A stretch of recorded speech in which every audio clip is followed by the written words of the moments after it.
no Fluminense, que hoje, ao meu ver, joga o melhor futebol do Brasil, uma grande qualidade. O Vasco foi superior, de fato, ao Fluminense e fez com que o torcedor vascaíno acreditasse na classificação.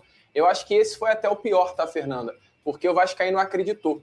Os poucos vascaínos que foram ao Maracanã ontem, e muito, tá? O motivo que fez com que poucos vascaínos fossem ao Maracanã é exatamente o momento ruim do Vasco da Gama, quando inicia a partida ali, vê a forma com que o Vasco estava jogando, o anímico do Vasco, que foi difícil de ver nessa temporada, o Vasco querendo vencer, automaticamente virou uma chave no torcedor. E logo com um gol, né, feito ainda na primeira etapa, de que dá para passar do Fluminense, dá para vencer esse jogo.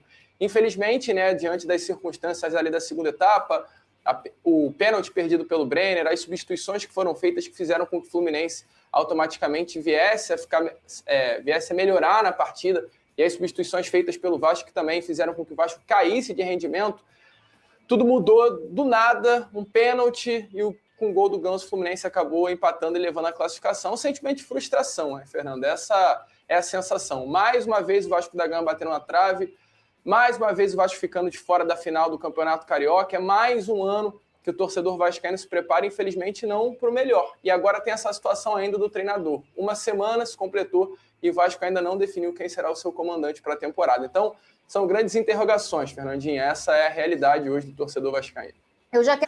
Foi bem. Mas o Fluminense melhorou. Por quê? Mexeu bem? E o Vasco piorou? Eu quero saber. O Kaká estava lá no Maracanã e vai contar. Mas e talvez as peças que entraram no segundo tempo não foram tão bem assim. Mas o Fluminense, no segundo tempo, ele foi criando mais corpo. E aí... Né, o René vem fazendo uma grande temporada, mas o René sentiu quando ele perdeu o pênalti. E a torcida do Vasco se animou. O time do Vasco eu nunca vi correr tanto esse ano. Não deu espaço na saída de bola do Fluminense. Toda vez que chegava em alguém, tinha alguém do Vasco não só atrapalhando ou tirando o tempo de pensar, como também a linha do passe. Tinha sempre alguém fazendo já essa interceptação. Então, ficou muito difícil do Fluminense sair jogando.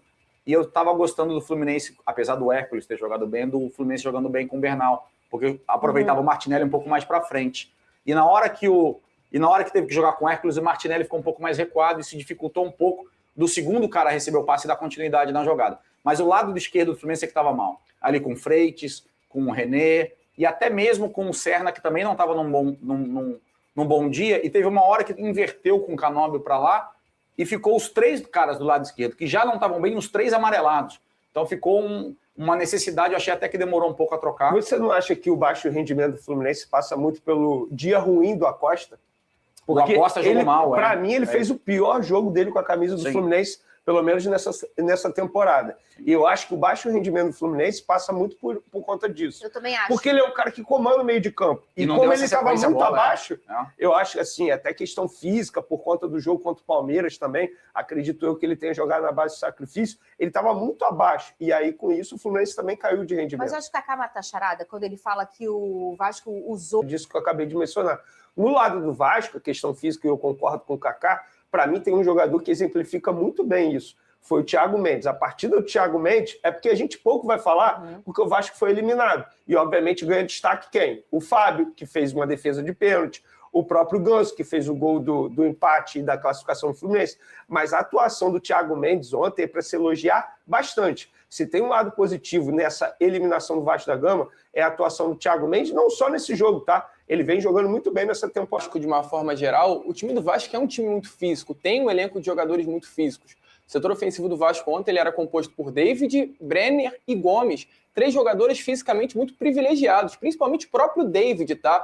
David, que é muito criticado pelo torcedor vascaíno, fez uma grande partida. Ao meu ver, tá, numa análise de jogo, o que o Vasco da Gama ontem acabou sofrendo muito foi com a ausência do Coutinho. A gente comentou muito no programa sobre a saída do Coutinho, ontem ele fez falta. O Rojas é um jovem jogador colombiano, um atleta que tem, sim, uma possibilidade de jogar a bola, né, de realmente se tornar um grande jogador no Vasco, mas ontem sentiu. No jogo no Maracanã, clássico, semifinal, o Rojas não apareceu. E falta no Vasco exatamente esse jogador, esse craque, esse camisa 10, esse jogador decisivo que ontem o Fluminense teve, que foi o Paulo Henrique Ganso. Na hora da decisão, perdeu o primeiro pênalti o René, o segundo pênalti, que era o pênalti decisivo, era pênalti para o jogador grande chamar. O Ganso colocou a bola na cal e marcou. E faltou ontem no Vasco da Gama esse atleta. O Brenner, que chegou ao Vasco há pouco tempo, pegou a bola para bater e acabou perdendo. Se tivesse jogador maior no elenco cruzmaltino, a responsabilidade seria dele e muito provavelmente, tá? É claro, futebol pode acontecer tudo,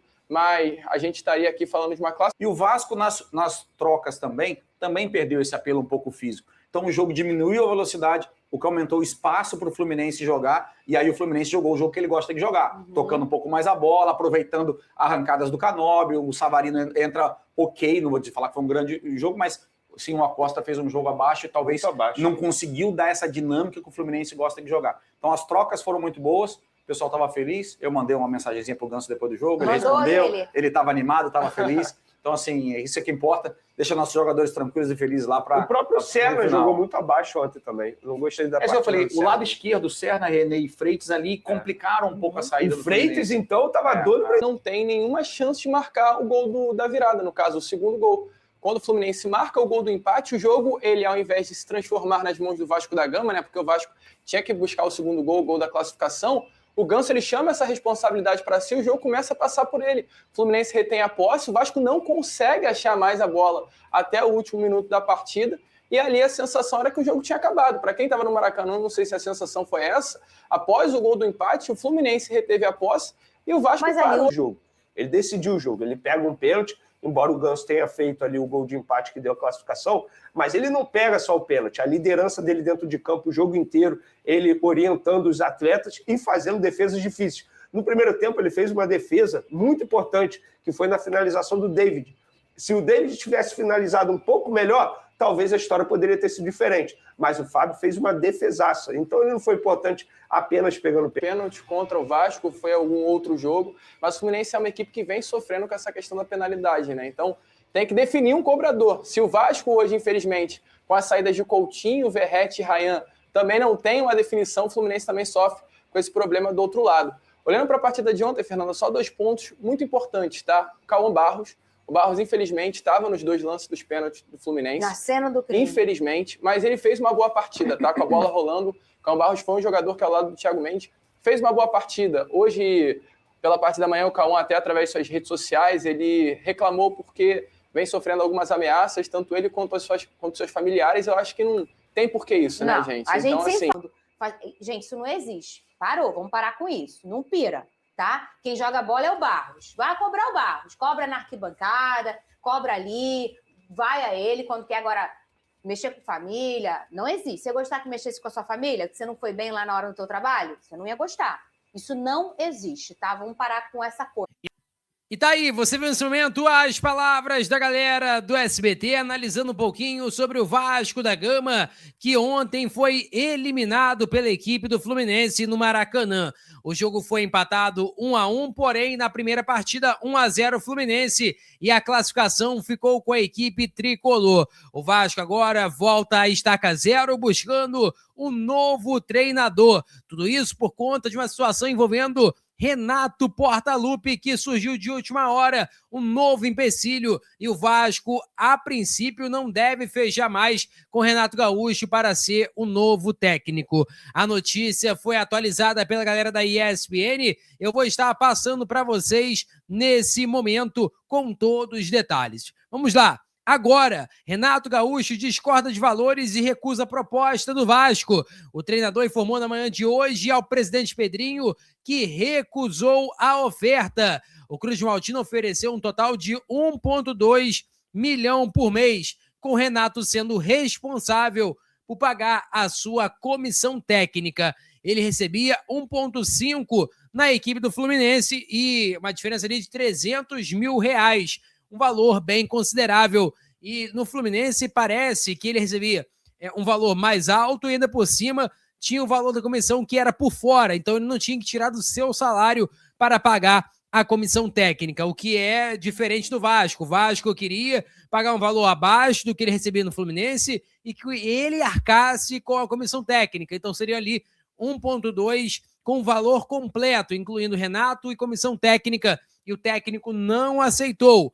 A notícia é que A negociação está paralisada, aguardando um pouquinho ali para ver se o Vasco vai lançar uma nova proposta ou não. A tendência, inclusive, é que Renato Portaluppi não seja mais técnico do Vasco. Então tinha aquela dúvida ali se quem seria o técnico. Renato se aproximou do Vasco, falou ali que, né, cedeu algumas partes ali, cedeu umas partes em relação a valores, porém ele entende que com a valorização que ele teve no Super Mundial com o Fluminense, onde chegou em 4º lugar ali. O Fluminense desbancou várias equipes europeias, uma delas a Inter de Milão, tirou também a equipe da Arábia Saudita, que é o Al Hilal. Então o Renato entende que ele se valorizou e por isso não poderia ceder tanto assim o que o Vasco queria. Então a notícia sobre Renato Portaluppi é basicamente essa: não deve ser o novo técnico do Vasco.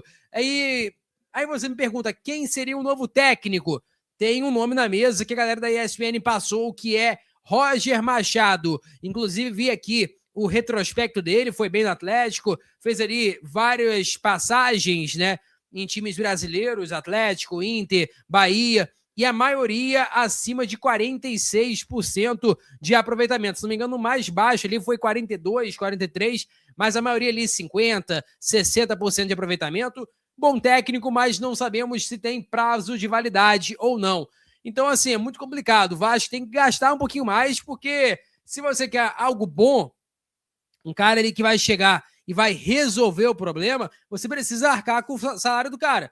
Porque, assim, quer dizer que o Renato seria o principal nome? O cara quer chegar e resolver? Não sabemos. Agora, pior do que está, não ia ficar.